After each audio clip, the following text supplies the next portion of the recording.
Howdy folks, hope you're all having a good one, and welcome back to World of Warships with Rear Admiral Jingles.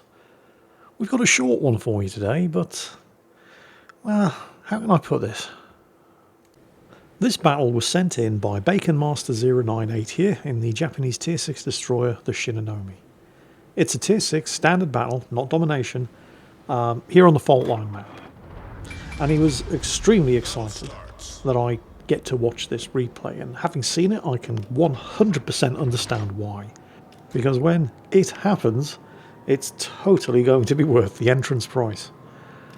And since this isn't costing you anything to watch, I think you'll agree that's a bit of a bargain. But the thing is, I think the thing that he was excited about, which I don't want to spoil, I think it's actually better than he realises. And you'll know what I'm talking about the instant it happens. But anyway, Tier 6, standard battle here on the fault line map. He's in the Shinonome. This is a reward ship, but anybody can earn it. I think it's the Science of Victory campaign, one of the two very, very first campaigns that were introduced into the game with reward ships at the end. The Shinonome is the reward for one of them. It's basically a Fubuki, although slightly different. Fubuki has 4 guns in 2 twin mounts. Shinonome has 6 guns in 3 twin mounts. Fubuki has 10km torpedoes, Shinonome has 8km torpedoes, but it's got 3 launchers, triple launchers. It's a fairly typical, I mean it's a good ship, but it's a fairly typical mid-tier Japanese destroyer. Great guns with excellent high explosive shells, completely crippled by being placed into some of the worst turrets in the world. The turrets turn so slowly that if you apply the slightest amount of rudder it becomes next to impossible to actually keep them pointed at whatever you want to shoot. And the reload's so slow you'd be better up wrapping up the shells and posting them to the target. Torpedoes are good though, 9 of them, in 3 triple launchers. And the centerline launchers, oh yeah, there's first contact. So you can launch them from either side of the ship. And Bacon Master's got the reload down to 1 minute. That's 9 torpedoes every minute. That's pretty nice.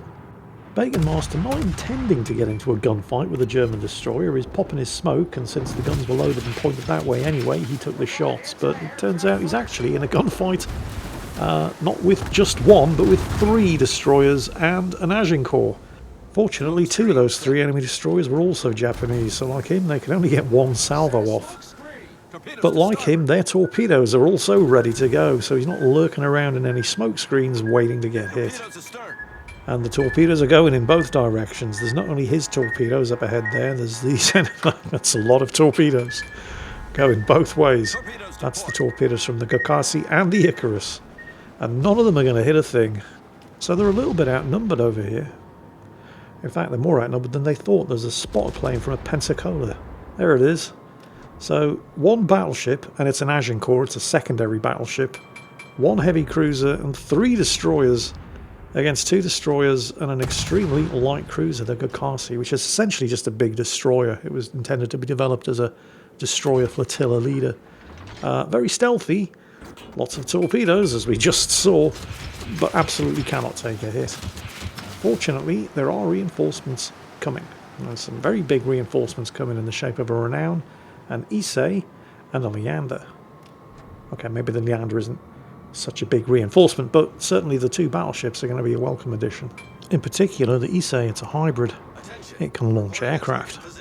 You know, actual aircraft, not like the spotter plane from the Pensacola down there.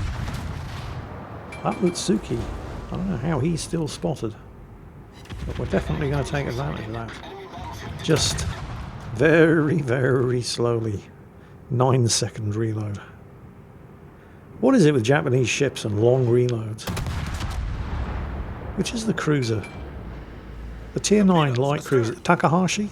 It's got a 15-second reload on its 150mm guns. What? They're only 1 inch in caliber bigger than these. It's just a light cruiser. 15-second reload. HMS Minotaur, 152mm guns, basically the same caliber. 3.2-second reload. What's going on, Wargaming? Were the Japanese just really bad at making naval guns or something? Kitakazi would like to have a word. Right, anyway. Torpedoes away. Guns loaded. He's obviously trying to set a fire on the Agincourt over there. Get him to force the use of his damage control, so if these torpedoes hit him and don't sink him, they can cause a flood that will last the full duration. And, well, honestly, I can see the logic in the plan, but he really needn't have bothered because they do sink him. And there's the first blood award. We are 5 minutes into this battle before a single ship has been sunk. That's pretty amazing. Although now that first blood has been drawn, the casualties are going to start coming in thick and fast.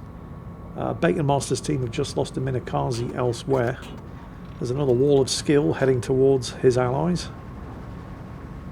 I'm not sure I'd be feeling quite as brave as that Agincourt or this Renown. Although to be slightly fair to the Agincourt, he didn't necessarily know that the Renown and the Issei were about to come sailing around the corner, but well, it wasn't the Renown or the Issei that sank him, was it? And he was perfectly aware that there were destroyers up here. Oof, enemy cruiser just got bitch slapped by the friendly Graf-Spee. Speaking of brave battleships, yeah, let's call it bravery, I wouldn't be feeling nearly as brave as that friendly Renown up there, who actually only ate 2 torpedoes, because that is an extremely aggressive looking smokescreen up there that probably contains at least 3 enemy destroyers, and they can all see him coming, although maybe all of their torpedoes are on reload. I'm pretty sure that's the plan that Bacon Master here is operating under. Oh no, they're not.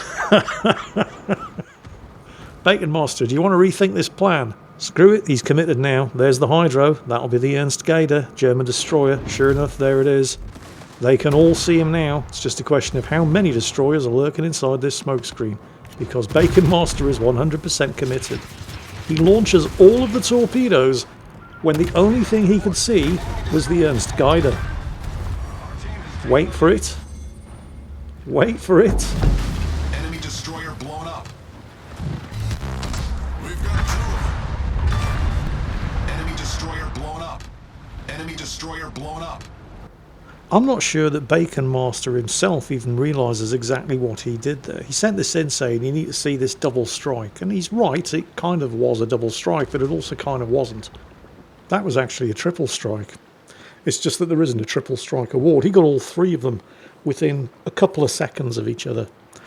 But the way it happened, I mean, it was pretty clear that he wasn't even aware of the exact locations of the Fubuki and the Mutsuki when he launched the torpedoes at the Ernst Gaider. And that's true, but there's actually more to it than that. So let's rewind it and watch it again, but in slow motion. So here it is again, running at half speed. He's got the radio location skills, so he knows there's somebody in that smoke screen. I mean, obviously somebody just launched a whole bunch of torpedoes from it, and you can see shots coming out of it. Those weren't actually aimed at him, they were aimed at the cruiser behind him because they can't see him yet. Somebody just launched torpedoes. Any second now, there it is, he's now inside hydro range of the Ernst Gaider. So they now can all see him coming. He is now 100% committed. And while he's pretty sure they've all shot their bolt as far as their torpedoes are concerned, they do still have their guns. There's a single front turret, shots out against the Gaider. Remember, these Japanese 127mm guns, they might not fire very often, but they do hit pretty hard. Torpedoes away, he swings the ship around, the 2 rear turrets are now ready to fire. The Fubuki becomes visible after the torpedoes were launched. He fires with the second turret at the Gaider, misses, but hits and sinks the Mutsuki behind him, who he didn't even know was there at the point where he pulled the trigger. That was the first kill. The Gaider sees the torpedoes coming, cannot get out of the way in time, takes him out, and then the other set of torpedoes finds and finishes off the Fubuki as well. There's the double strike that I'm pretty sure he was aware of. I'm just not sure he realised he got the Mutsuki as well, with shots that weren't even aimed at him, but somehow managed to miss the target that they were aimed at and hit and sink the Mutsuki instead. That was amazing. And I'm sure you'll agree, totally worth it. At that point, less than 8 minutes in, and with the enemy team already down by 4 kills and 400 points, well, since this is not an episode of A Game of Thrones, defeat was fairly inevitable, with the enemy team losing 10 kills to 4, with their base being capped out. This, of course, being standard battle rather than domination mode. But there's the 2 devastating strikes, the double strike, which was actually a triple strike, the double flesh wound. Yep, only the 2 flesh wound awards. He killed the Mutsuki completely by accident, a microsecond before the Gade had finished him off with his guns. And while he didn't finish top of the team on experience earned, there were only 80 points between himself and the T-22, and the T-22 did have the advantage of surviving 5 minutes longer, so I think we'll let him claim a moral victory. So that was Bacon Master 098 getting a surprise triple strike there in the Japanese Tier 6 destroyer, the Shinonome, here on the Fault Line map. Hope you all enjoyed it, and as always, take care, and I'll catch you next time.